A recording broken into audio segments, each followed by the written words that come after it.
மிதுன ராசி அன்பர்களுக்கு இந்த 2025ஆம் ஆண்டு ராகு கேது பயிற்சியில் ஏற்படுகின்ற மாற்றம் என்ன? மிதுன ராசிக்காரர்களுக்கு பார்த்தீங்கன்னா ராகு பகவான் 10ஆம் இடத்துல அமர்ந்திருந்தார்.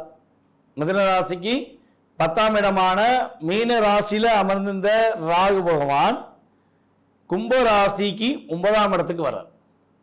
அதே போல மிதுன ராசிக்கு 4ஆம் இடத்தில் அமர்ந்த கேது பகவான் தற்போது சிம்ம ராசியான 3ஆம் இடத்தை நோக்கி பயணிக்கார்.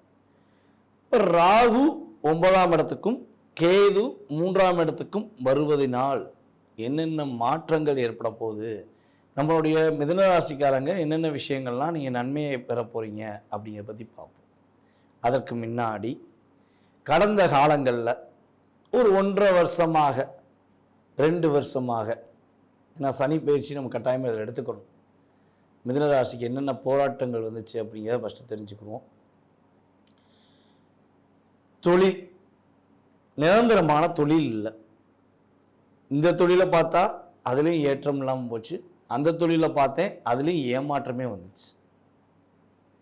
ஒரு நிரந்தரமான தொழிலை நோக்கி தேடுவதே என்னுடைய நோக்கமாக இருந்துச்சு அப்படின்னு சொல்லி நீங்கள் ஃபீல் பண்ணியிருக்கலாம். அதே போல் சந்தோஷம்னா என்ன?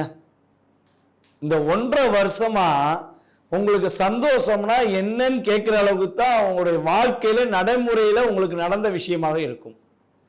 நீங்கள் சந்தோஷம் சந்தோஷம் சந்தோஷம் சந்தோஷம்னு தேடிக்கிட்டே போகலாம்.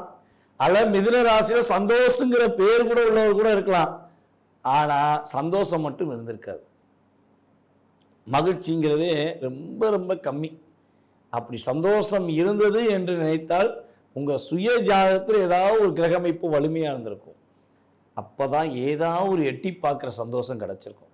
பரவாயில்லையே, சந்தோஷம் எட்டி பார்த்துருச்சே அப்படிங்கிற மாதிரி தான் உங்களுக்கு கிரகங்கள் கொடுத்துருக்கும்.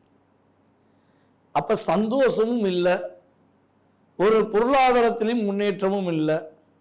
ஏற்றம் எப்போ கிடைக்கும், எப்பொழுது சந்தோஷம் கிடைக்கும் என்று எதிர்பார்த்து ஒரு மிகப்பெரிய ஒரு மனசுக்குள்ள ஒரு எண்ணத்துடன் இருக்கக்கூடிய அன்பார்ந்த நம்மளுடைய மிதுன ராசிக்காரர்களுக்கு இந்த ராகு பகவானும் கேது பகவானும் ஒரு அற்புதமான சூழ்நிலைகளை உருவாக்கி தரப்போகிறாங்க. மிகப்பெரிய ஒரு மாற்றமான தன்மைகளை தரப்போகிறாங்க அப்படிங்கிறது உண்மை.